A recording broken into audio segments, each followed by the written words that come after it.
This is Climate One. I'm Ariana Brocious. And I'm Greg Dalton.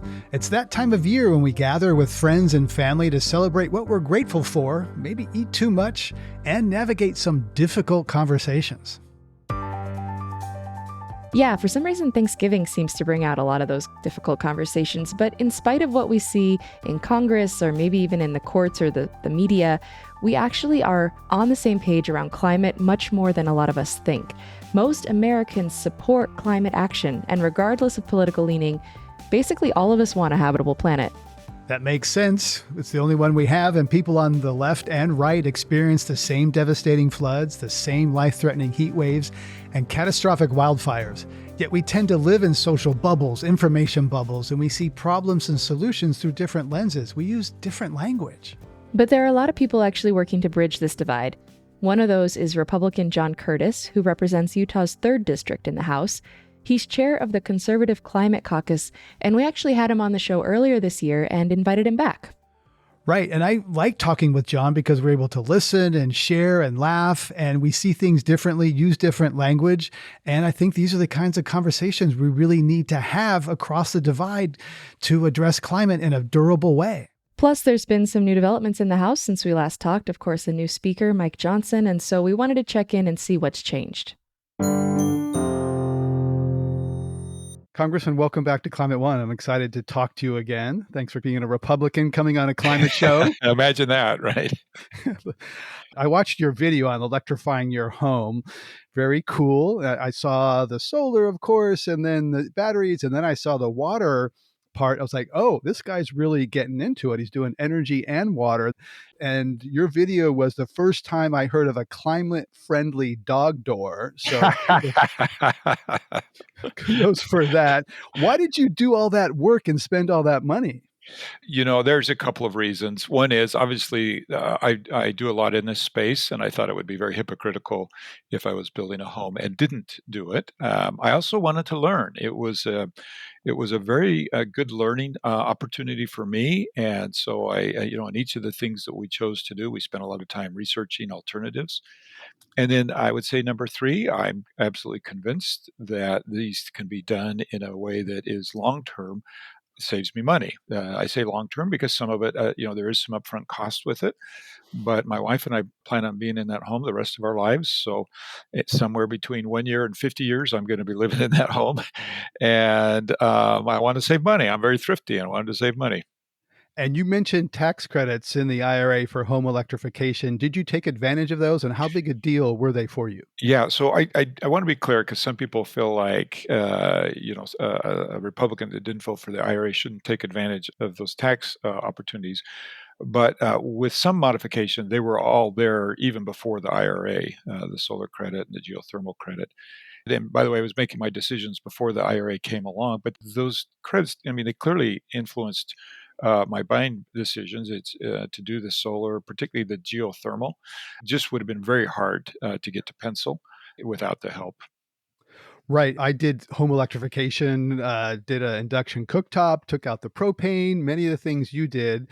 That's good. And I think that to really address climate, it takes more than some privileged white guys, putting in cool things in their houses. Would you agree? Well, so I would agree, but let me just bring up this point. I feel like too often, many of us don't want to change our lifestyles, and we point to Washington D.C. and say, "Why don't you fix this?" Mm-hmm. And I don't think we should underestimate the millions of small things. When I was the mayor of my city, we had a valley with 500,000 residents, and I used to say, "Look, if each of you would cut one vehicle trip per week, that is 500,000 vehicle trips per week." And I totally understand what you're saying, but I don't think we should disincentive or overlook the value of individuals saying, "No, I'm in this too, and I'm not going to only look to my federal government to solve this." Right. That's fair. Personal change is hard. It's easy to say someone else should change or do something. I saw that you met with some Olympians about reducing greenhouse gas emissions. Utah's in the running to host the 2030 Winter Olympics. Many of those events would happen at ski resorts in your district. What do you see as your role in that effort from a climate standpoint? First of all, let me use this opportunity to point out, in a very red state, Utah, very conservative state, we do a lot of oil and gas and coal, that one of the ways that we can get people turned on to this conversation is to show them how it impacts them directly. So in Utah, when you talk about the ski industry, people, all of a sudden sit up and listen and say, "Okay, I'm listening," right? Hmm. And it's Hmm. not, and so it's easier for me to point out the shortness of the ski season, that it's starting later and ending sooner than it is something 10,000 miles away or 2,000 miles away. And so I think this is a really good opportunity to say, look, local situations sometimes are what it's going to take to get people engaged. And for me, two things, well, really three things have been very important: pointing out what it's doing to the ski industry in Utah, pointing out the wildfires that we're having, and the drought. And these are three easy places for very conservative Utahns to jump into this conversation and to care. And let me tell you, they care deeply about the Great Salt Lake and the shortage of water. Utahns, regardless of their political affiliation, they care deeply about forest fires. They care deeply about the ski season, and these are not political issues. And so, for me, having these things in my state has been a good opportunity to get people engaged who might not otherwise engage in this conversation. Sure, makes sense. Making it a local issue, it's often seen as far away in time and space. Many people expected you to run for the Senate seat vacated by the retiring Mitt Romney. Why did you decide to stay in the House and not try to go for the Senate? So this is a very complicated question, and all I'm going to say is, let's just say it's not over. How about that?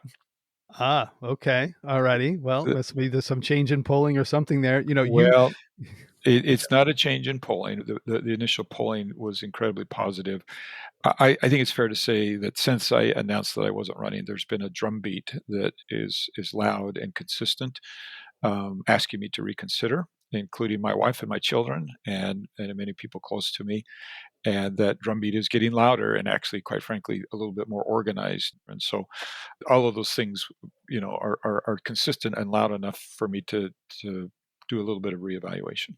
Interesting. So, as a former Democrat, you think that you're looking at a statewide run in Utah. Will you keep climate as part of your views if you try to go for that bigger seat? Well, for good or bad, I've been associated in Utah with climate, and you might enjoy this tomorrow night at my home.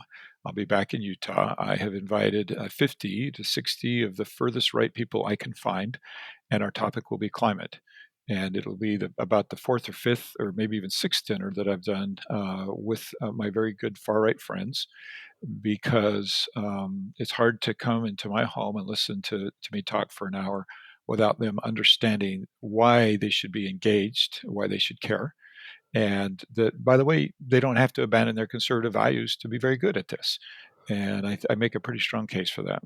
Well, that's interesting because elsewhere in this episode, we have a former aide for Mitch McConnell talking with the co founder of MoveOn.org, the progressive organization. And it's just about that how getting people from different sides or different parts of a spectrum that you're not doing left and right, I understand.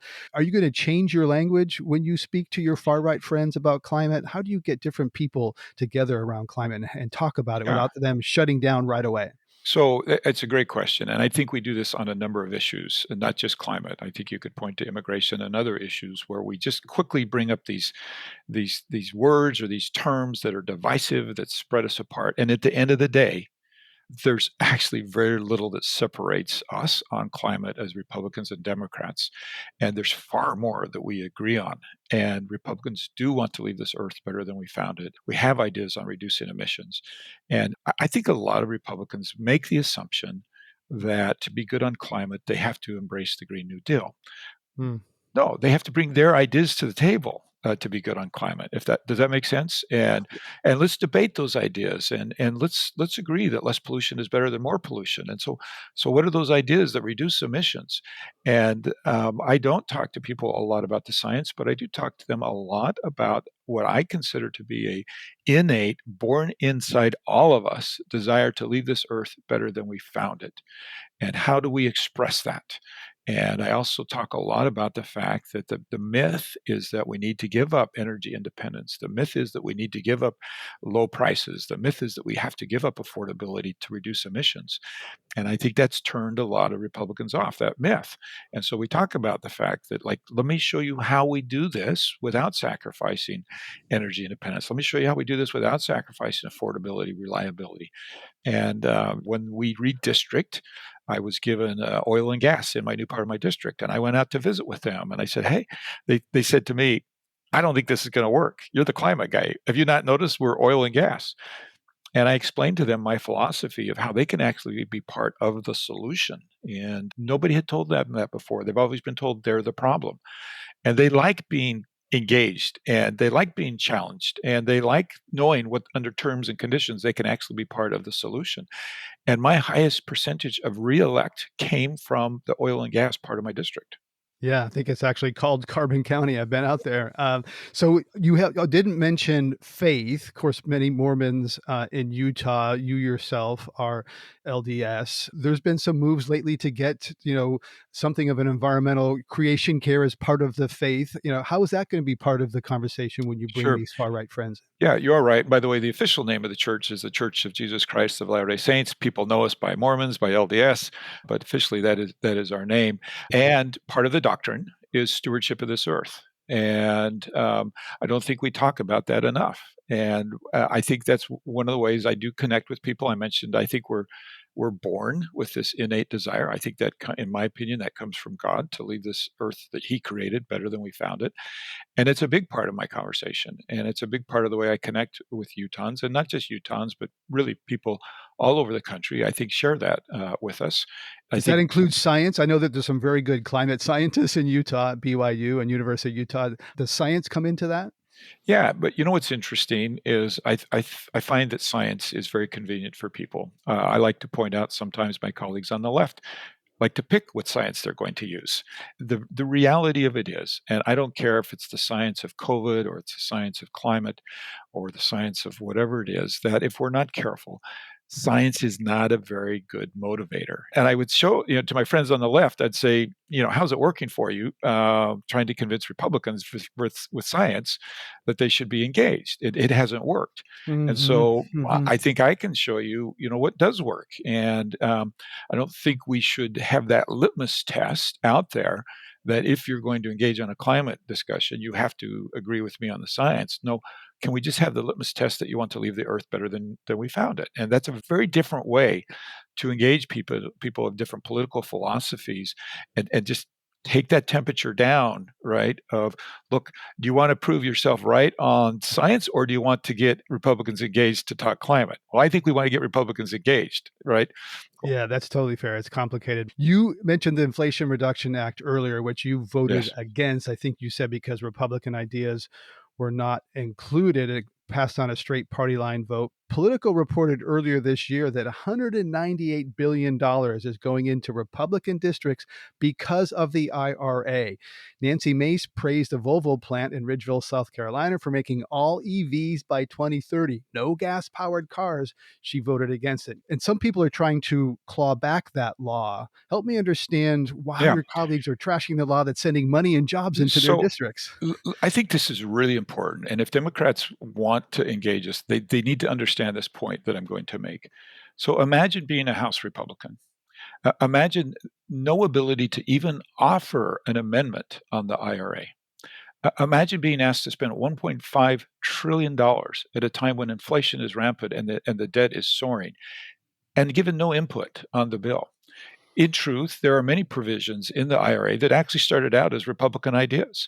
And I'd point to nuclear and carbon sequestration and direct air capture that Republicans. Hydrogen, there's a lot in there. Yes, there's a lot that in standalone bills, Republicans would have supported.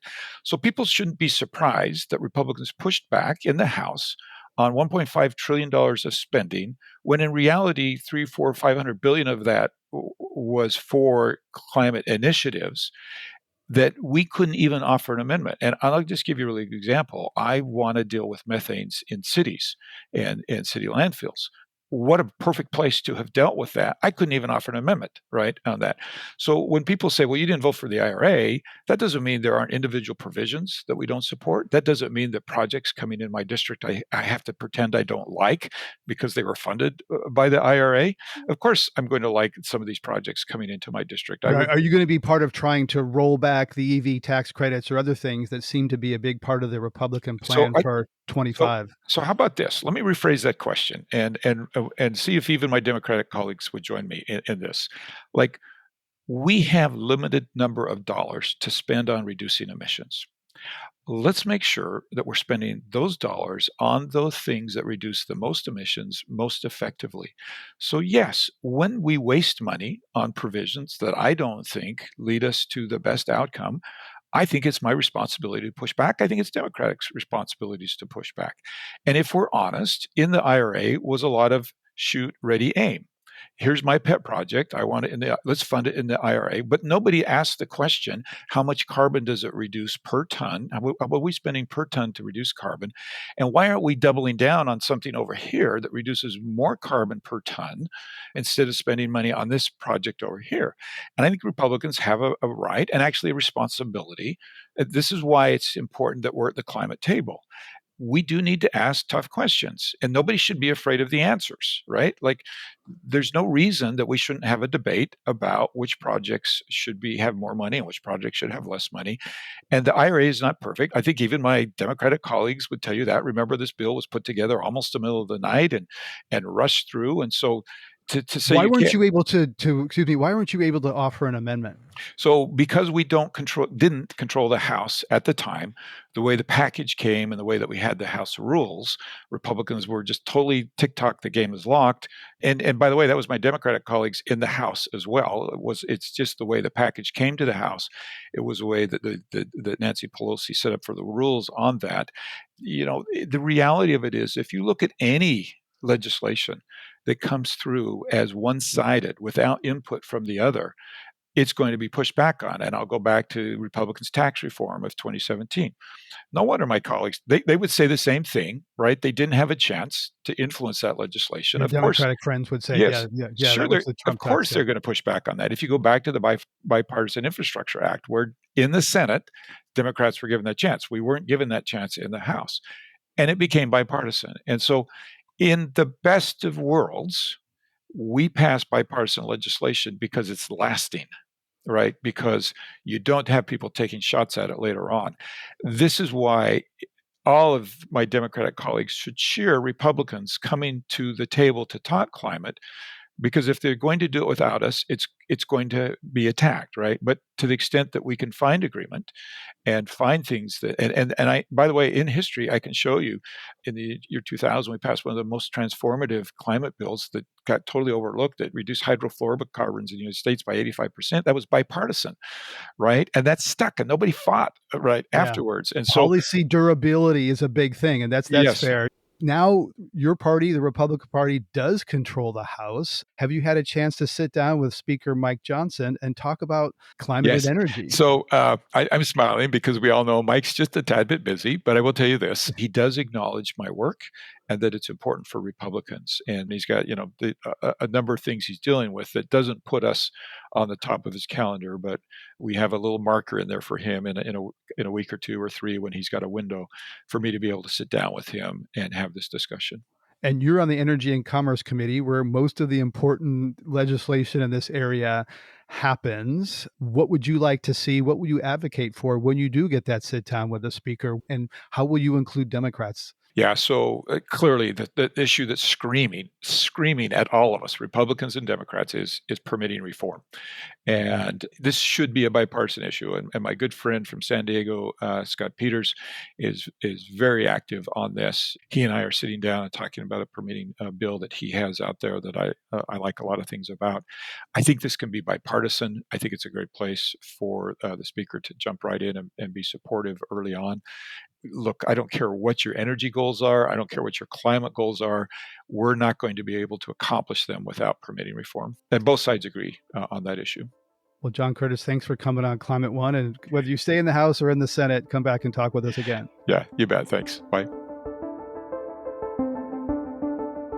Coming up, why it can be hard to put aside differences and meet in the middle. Common ground's boring for press. It's not good clickbait.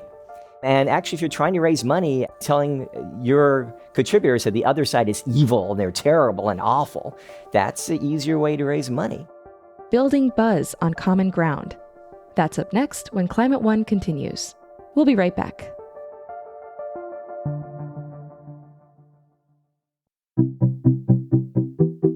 This is Climate One. I'm Ariana Brocious. And I'm Greg Dalton. Today we're talking about bridging divides across political and cultural boundaries. We're revisiting a conversation Greg had a few months ago with two people who are working hard to develop this trust and find that common ground necessary to rebuild respectful civil discourse. That sounds good, and it's a hard thing to do. We naturally censor ourselves and avoid conflict, so we don't usually approach people who disagree with us. Yeah, to be honest, in putting this show together, I was trying to think of the last time I had a difficult conversation with someone who I knew from the outset would not agree with me. And I'm, kind of drawing a blank, which is embarrassing, but it just proves the point that this is hard and we don't do it that often. I think many people feel that way. I bite my lip and dance around and tiptoe around those same conversations. You're not alone. One person doing this as a job is John Gable. He's co-founder and CEO of allsides.com, a website dedicated to fighting political polarization online by presenting the same issue covered by media outlets on the left, right, and center. Mediator and attorney Joan Blades is a co-founder of MoveOn.org, a progressive organization, and now livingroomconversations.org, where she invites people to bring a friend from a different viewpoint to discuss really difficult topics like guns, mental health, and abortion. Joan has a real interesting group of friends. She's really good at this. John is a Republican. Joan is a Democrat. I asked them to each reflect on how it's become more difficult to have a good conversation about climate across our political divide. This interview was recorded in front of a live audience at the Commonwealth Club World Affairs. Well, politically, the story of climate was it became one of the polarization points, which is kind of a tragedy. When, in fact, what I've seen over the last 10 years is the opportunities have totally changed. The cost of clean energy is less than the cost of oil. We can do clean energy so much more effectively. It's good for the local community, good for the global community. And at this point, I think our division is causing us to not see how much we agree. There are huge opportunities, and we are just not grabbing them because we're so caught in this fight. And John, this is painful for you because you think that there's more agreement on climate than a lot of other things. So much more agreement on climate than most issues. A large majority of Republicans do believe in climate change, do believe its impact that's man-made, do believe it's impacting our lives. Huge majority agree with some of the specific solutions, like planting 1 trillion trees, or actually using tax credits and other types of financial measures to encourage better behavior. There is a lot of agreement there. And I think that's actually what we need to focus on. I mean, the political class who get elected by saying we're better than those guys do not emphasize common ground. Common ground's boring for press. It's not good clickbait. And actually, if you're trying to raise money as an environmental group, saying, hey, we agree with the other side isn't necessarily the best way to raise money. Telling your contributors that the other side is evil and they're terrible and awful, that's the easier way to raise money.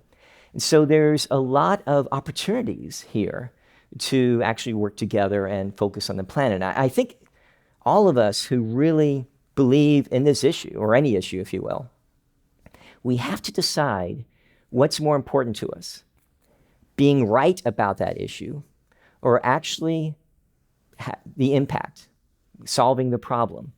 So if you hear me or somebody you're talking with saying, hey, I agree, let's plant 1 trillion trees, let's do financial incentives to have cleaner air.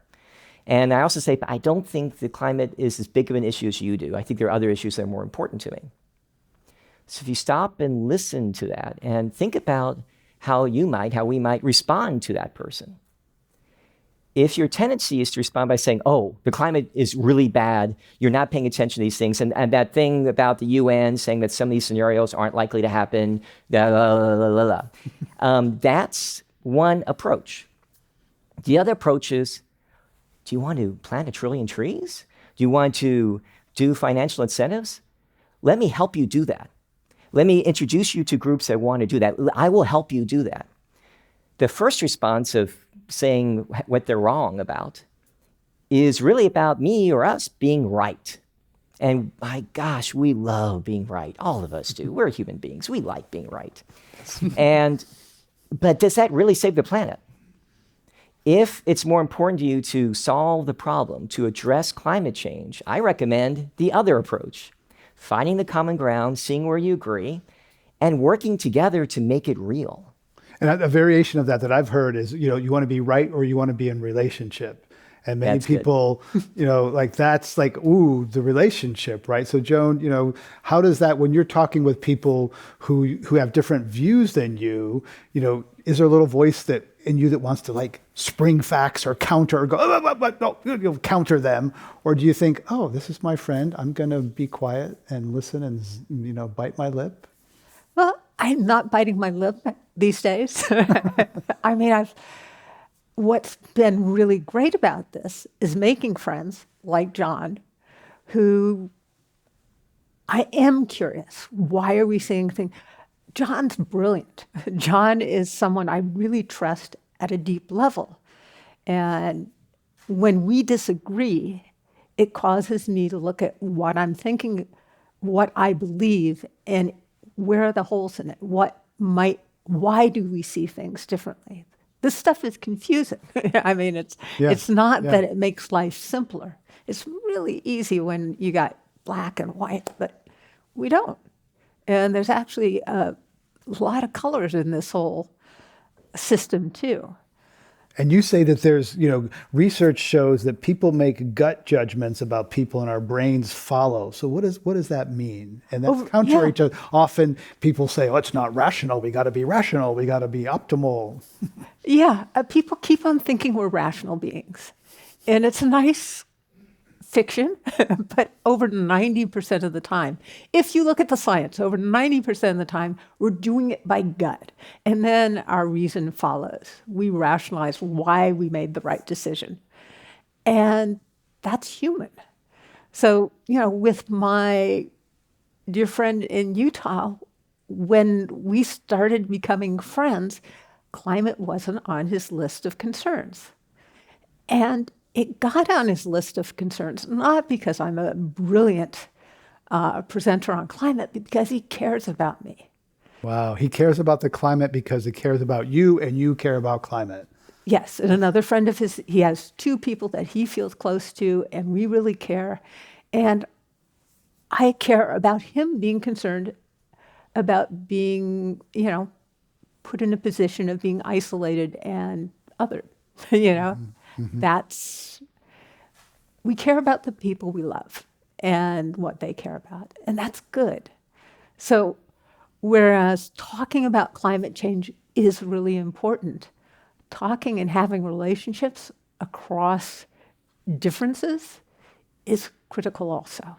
And we need to do it en masse, not just, we have people that we've cut ourselves off from. And it just seems, John, that so many conversations when people care about something, they try to persuade in one conversation, over one beer or one meal. And so how do you approach, is persuasion and persuasive, or are there other ways to connect with people? Well, Joan has completely convinced me and brought me on board with the relationships first piece. And when she and I first met, friends of us introduced us, and we were walking around on a walk in Reston, Virginia, on some parking lot. And I always say that if Joan Blades asks you to go on a walk, go on that walk, because it was transformative for me at least. And when we found that we were Did you trust her? She's this founder of this liberal moveon.org thing. Did you trust her? I never lived in a place where most people agree with me, so I'm not, that doesn't bother me. I'm a Republican in San Francisco who worked for Mitch McConnell, so I'm really popular here. So that's not unusual for me. And I'm I love discovering people. I love finding that kind of brightness in them. It's just something I've learned being from Kentucky and also being in both poor areas and then very wealthy, affluent areas, and going back and forth to like Bar Harbor, Maine and coal mining Kentucky. I learned at an early age how people can other others, whether it's people without wealth othering those people with fortune or vice versa. And you begin to get a good sense of real character and not being caught up in the kind of covering of the book or the stereotypes. And so it was very obvious to me what anybody who meets Joan, it's not hard at all to recognize the sincerity and intelligence and just solid person she is. And we discovered that we were working on the same thing. I came from the technology side. 25 years ago, when I worked at Netscape, a team lead for Netscape Navigator, or the product managers. And 25 years ago, I gave a speech saying how I thought the internet might actually train us to discriminate against each other in new ways. How I thought it might actually, as it evolved, divide us. And that was concerning because those of us who are working in technology, those of us who stayed up obscene hours, we wanted to create this thing that made it possible for us to all have better information, to make better decisions. It was going to democratize information. And you can make better decisions on everything in life. And we would know people as individuals around the world because we connect with them on things like Zoom today and really get to know them. That was the dream of those of us working crazy. And in a lot of ways, the internet's done that. But when there's a lot of money or a lot of politics or a lot of power involved, it's doing the exact opposite. And so when we started AllSides and allsides.com 10 years ago, as I started creating technologies, what I was describing was the internet's broken. It's not doing what it was intended to do. And that's both scary, but also kind of good news because that's technology. We can change that. The business models around it, we can change those. But whether they speak to our better angels inside of ourselves, or whether they pull out the worst of us, that's what we have to develop and focus upon. And I think it's fascinating that AllSides actually uses humans in that. When I saw it, I was like, oh, they've got these algorithms that are defining it's for those who don't, it's a site that sort of compares side by side the headlines and narratives on the left, the center, and the right. And they're labeled LL, C, RR. And I thought, oh, there must be some algorithms that's doing that. But you've got humans, which I find fabulously reassuring.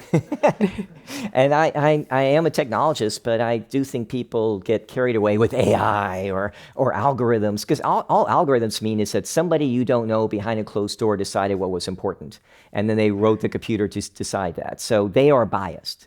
They are biased by whoever wrote them. And we were very interested in coming up with a system that was not endangered by our own biases. I mean, AllSides, we have people on the left and right and everything in between. We joke that we have never had food fights, although occasionally some of our arguments get a little bit heated. But we consciously have people across the board, but that's not good enough.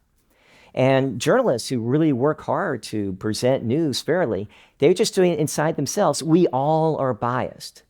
We all live in bubbles. We cannot rely just on ourselves to be fair or balanced or see the world evenly. So we created a system based on American people all across the nation to be able to take a look at different things, and we reflect what they would see. And we use that not so much to say, oh, you news media, you're left or you're right. We use it mainly as a way to enable all of us to quickly see different perspectives on the same issue, on the same news. Because the idea of technology, from my point of view, is to enable human beings to do what we do best. Think for ourselves, decide for ourselves, connect with other people. Technology is to serve that, not replace that.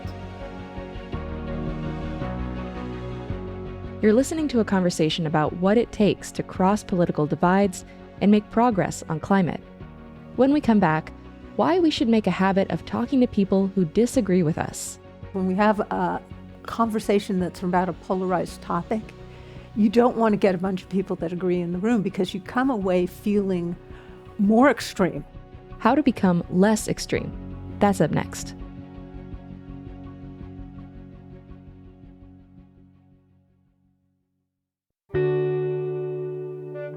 This is Climate One. I'm Ariana Brocious.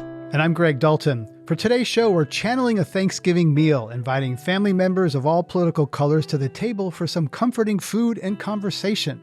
We're talking about better ways to communicate and find mutual understanding, especially across ideological divides. Let's get back to your conversation with two people on opposite sides of the political spectrum. Joan Blades of livingroomconversations.org, a Democrat, and John Gable of allsides.com, a Republican. You spoke in front of a live audience at the Commonwealth Club World Affairs in San Francisco.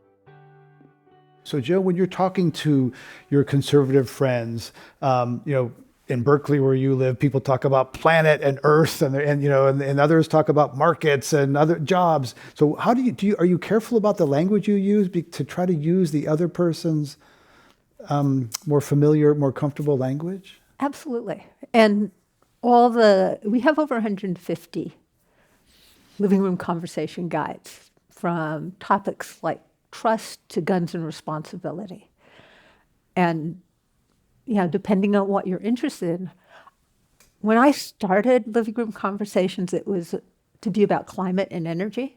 And we rapidly learned we should just have an energy conversation because people that don't believe in climate aren't coming to a climate and energy. Yeah, but energy, you can get them in. Yeah. Mm-hmm. And the people that care about climate, they'll hear about that in the process. Over time, I've come to believe that have a conversation about anything. It's that relationship and starting to soften these boundaries that we've been creating between each other that's most important. I mean, talking about the technology, there is a thing about algorithms that's really problematic because with Facebook and all these different platforms, if it causes anger, fear, anxiety, it's more likely to get shared, and the algorithm is to get maximum profit, which is maximum sharing. So we have to become intentional about what we are taking in. That's why I love all sides, because that's a way of saying, actually, I want to see the full picture. And all sides is being used in schools in every state of the union, because for teachers, if a teacher shows one article, they are at risk of being attacked by parents for bias. But with all sides, it's like, it's all there. It's okay. So you're a safe thing.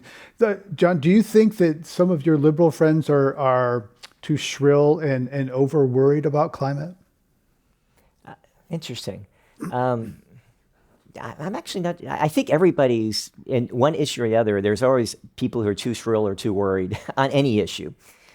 I don't know if that's fair. It's interesting. I don't really think about it that way. I do think that a lot of people on the right do think folks go too far in that direction. Alarmist. Oh, it's not as bad, the climate. Oh, yeah. And they lose a little credibility when they kind of push some things like, but I think that there's always a debate on any issue on different sides on what's the solution. There are always people who be a little bit more extreme. I think that's always going to happen, particularly in an open society like ours. You have different extremes arguing different pieces. I think the real question is what works? What do we do?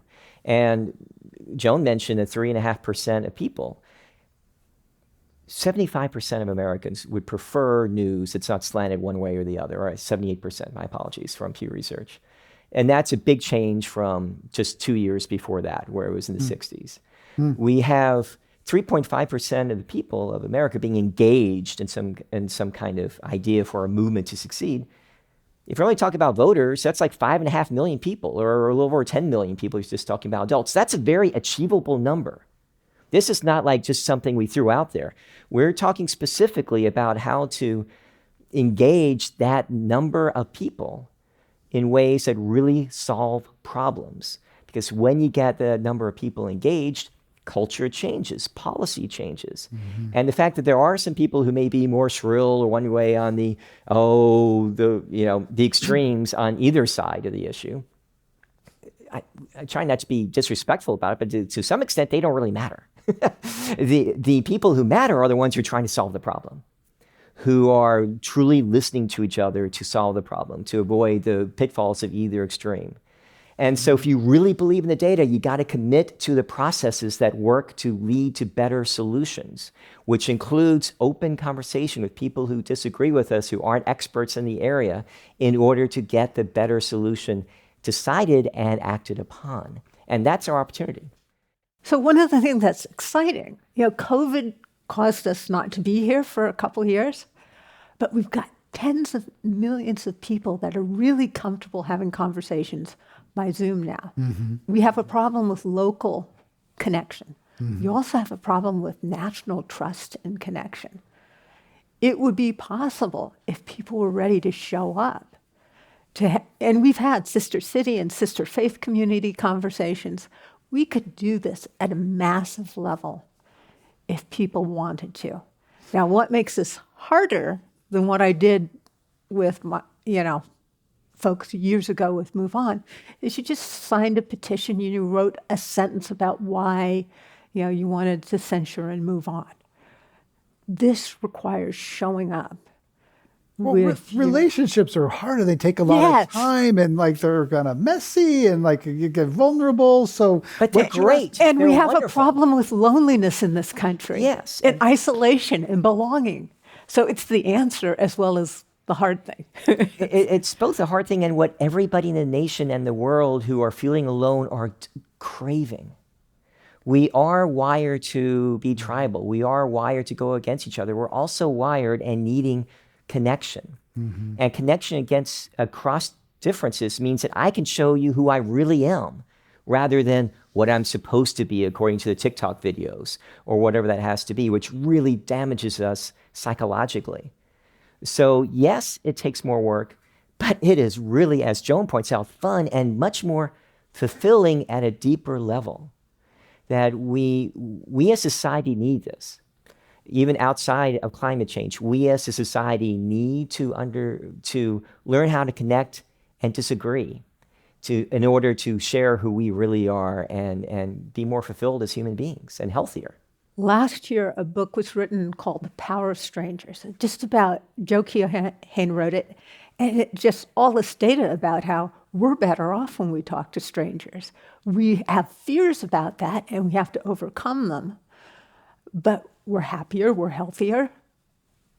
It brings our day up. And so this is actually creating a context where we shift the story so that we're people that talk to strangers. But the beauty of the one form of living room conversations was it was two friends, each invite two friends. So it's that personal invitation. You get to meet a couple strangers, you get to see a couple friends, and then you have a conversation that goes deeper than it otherwise would. A lot of people during COVID used the conversation guides to take care of family. And, one mom said, it was great. I got to know my nephews in ways I never would have otherwise. They live in another state, and I got to take care of my mother. She lived in another state. And so it can connect families, it can connect old high school friends. Sometimes people have done it that way, but it's being intentional. Well, John, in the political system, however, I hear that we're wired for this, we need this, and the business and political incentives are all going toward the extremes for the clicks and the primary wins. So what does that mean? We have to change culture first? Well, we're seeing in a lot of hard data, a real rebellion against that. So Churchill's old quote was, America will always do the right thing after it's tried everything else. I think we've been trying everything else recently. And now we're going, that's not working. And there is a shift. There's over 5,000 organizations nationwide, according to something that Princeton did, that are focused on bridging divides. The demand for something other than the pundits yelling at each other is real. And the fact that news in America has the lowest level of trust in any nation, well, top 45 nations in the world, according to Pew, there's less trust in America for our news system than any other nation. And the more and more they go for that clickbait and just taking one agenda or the other, or just emphasizing the differences and never dealing with the problems, the more and more their credibility will go down. That's the biggest problem in news media today, is their lack of credibility, or what I say, the lack of trustworthiness. Not that we don't trust them, but they're not worthy of our trust. We're trying to help them and give them tools to be more worthy again and earn back that trust and help us get together and solve problems. And I'd say it's something even more than unhappy with the news. It's like it's causing people to turn it off because it makes them unhappy, it makes them anxious, it makes them fearful. My wife can't stand watching it. She's disgusted. And I think I have another problem. I take in too much of it. So I've been trying to have a news diet lately because I realize it's kind of toxic for me. Like, do I really need that one more article about whatever it is? Like, is that making me, and that's kind of a hard thing to have an information budget, a diet, just like, that's enough. I read a whole book about how it's bad for you to really limit your news intake. So, what does that say? Listen to more podcasts. That's what I think. Yes, this is upbeat. This is positive solutions. And also to have a little bit of variety, because I think we get on this wheel of like inhaling information, and somehow I feel like the more I know, the better I am, or the more effective, the more I know than you. So I know more than you. I don't know. So the question is, as we try and know more so we can persuade our friends, is have you actually persuaded someone that really disagrees with you? Now, persuading people that agree with you is really easy because, they're biased to agree. And aren't we so smart and virtuous? Yes. And that's one of the interesting things about the living room conversations. When we have a conversation that's about a polarized topic, you don't want to get a bunch of people that agree in the room because you come away feeling more extreme about that. Mm-hmm. You really want to be very intentional about differences in that room. And there are all sorts, depending on the conversation you're having, it can be age differences, it can be cultural differences, it can be political differences, gender differences. It all depends. And so one thing, what you mentioned just brought up for me, villainization. It's so easy to villainize and raise money. A lot of, move on, raises a lot of money, villainizing so-and-so, or, it's good to raise money. So, let's talk about villainization, which is part of this polarization, because there are some people in climate world who are villainizing oil companies and say, oh, you talk to an oil company or you whatever, like you're suspect. Maybe that's back to the purity test. But let's talk about villainization, John. What do you see? Well, that's a tried and true American entertaining thing to do. I mean, back early days, we've always done that. But there was a difference. Back then, when we had articles written by Ben Franklin or the Tories or Common Sense, they were really, really out there and villainizing each other. Vicious. I mean, we're kind of tame to a lot of the things that they were written back there. But there was a difference then. The difference is that the people reading those articles, first of all, they knew that was from Ben Franklin and the Tories. So they already knew the point of view of that news. They did not believe that news was somehow accurate. They realized that they were different opinions. They were party papers. Yeah. And the time in America, the Walter Cronkite period, when this is the way it is, was really an aberration in history. Most of American history and most of history in all nations I'm aware of have always had kind of partisan different news organizations trying to persuade you. So one thing is that they had a higher level of media literacy, the people who are reading these pamphlets. They understood that what they were reading wasn't necessarily true. And less trust in news is good to some extent, but if we give up on news, then we get our news somewhere else, like social media or random stuff, and that's even worse. So a little bit of news and media literacy is important. The other thing that was different is that if Joan and I were back then in the 1770s, sure, she was reading that rag from the Tories, but she helped me get my plow unstuck from my yard the other day, and we knew each other as people. Right, yeah. And that is a huge difference to know people out there. Yeah. And so knowing people outside of our world. When we only know our world, we become really confidently ignorant because we know 10% of the story, and we hear it 8,000 times, so we are absolutely true. We're more confident and less knowledgeable, and we less relationship than others. And that's just a bad combination all around. We have self-sorted in an amazingly effective way. Yeah. And so it's sorting in I live in Berkeley. I can speak about this with great confidence. But where we live, where we get our information in so many ways. And in those places where the mix is, there's a lot of discomfort and there are a lot of flags people put up so that they can talk about the weather rather than about things that are really meaningful. And that's one reason this is such a good practice. It's not a one-time thing, it's a practice. And Right. faith communities and libraries, communities are saying, okay, we need this because they have found that there are these gaps and people are isolated in all sorts of ways that are not good for us. It's important in schools too. Schools, kids learn this more quickly, more easily, but it is a big part of why we're so popular in schools. Joan and I did the All Sites for Schools and now Classroom Conversations together. But it's actually a skill to learn how to listen to somebody you disagree with, to really listen to understand, not listen to answer, not to listen to say how they're wrong, but to listen to understand that human being. And it's important, particularly in communities that may be more divided or have great crisis. It's great if you do it beforehand, but when you hit that crisis, we need those skills. These are human skills. Human beings learn this well, but we need the opportunity. We need the tools online in our modern world where most of the tools are doing the opposite. We need to provide people who want these tools to be able to hear each other and connect better. And we're building those to make that massively available to people. Right. All the incentives and tools are for transmitting, not for receiving. That's right. We want to be right. We want everybody to know that I'm right, as opposed to tools for hearing and understanding others and connecting with others. On Climate One today, we've been discussing Bridging the Great American Divide with Joan Blades, co-founder of Living Room Conversations, and John Gable, co-founder of allsides.com. Thanks for joining us, and thanks to John and Joan for joining us. Thank you all. Thank you. That's awesome. Thank you.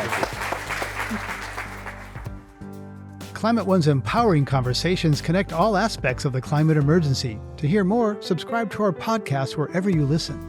As we heard today, talking about climate and many other subjects can be really hard, and it's really crucial and important because that's how we build connection and actually make progress together. Right, and conversations involve listening, and one thing I need to remember is listen with my mouth shut. And, as we head into the holidays, maybe consider having one of these difficult conversations. If you need inspiration, go back to our archive on climateone.org, find one of our shows, and maybe send it to that friend. Ariana Brocious is co-host, editor, and producer. Brad Marsland is our senior producer. Managing director is Jenny Park. Austin Colon is producer and editor. Our production manager is Megan Basilia. Wency Shade is our development manager. Ben Testani is our communications manager. Our theme music was composed by George Young. Gloria Duffy and Philip Yun are co-CEOs of the Commonwealth Club World Affairs, the nonprofit and nonpartisan forum where our program originates. I'm Greg Dalton.